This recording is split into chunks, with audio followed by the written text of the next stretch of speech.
Good morning sir. আরে sir good morning. হ্যাঁ হ্যাঁ বাচ্চারা গুড মর্নিং। ভাই আজকে স্যারের উদাস উদাস লাগছে কেন? হ্যাঁ ভাই এক কাজ করি, স্যারের কাছে জিজ্ঞেস করি ওনার কি হয়েছে। স্যার স্যার আপনি আজকে এত উদাস কেনেন? কিছু হয়নি স্যার, বলেন না। আমি বললাম না কিছু হয়নি, চলো সব বাচ্চারা বই বের করো, তোমাদের কাজ করো। ভাই আমাদের বের করতে হবে স্যারের কি প্রবলেম হয়েছে। হ্যাঁ ভাই চলো বাচ্চারা, লাঞ্চের সময় হয়ে গেছে, সবাই লাঞ্চ করে নাও। ঠিক আছে স্যার, চলো চলো চলো। স্যার এই নেন টাকা। আরে এ কিসের জন্য? স্যার স্যার আমাকে কিছু টাকা অ্যাডভান্স দিয়ে দেন, আমার বাবাকে চিকিৎসা করাতে হবে।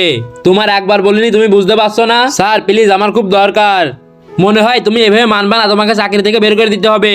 না না না স্যার। ভাই আমাদের স্যারকে সাহায্য করা লাগবে। তোমার কাছে কিছু টাকা আছে? হ্যাঁ ভাই আছে। হ্যাঁ আমার কাছেও আছে। আজকাল বড়দের চেয়ে বাচ্চারা বেশি বড় হয়ে গেছে।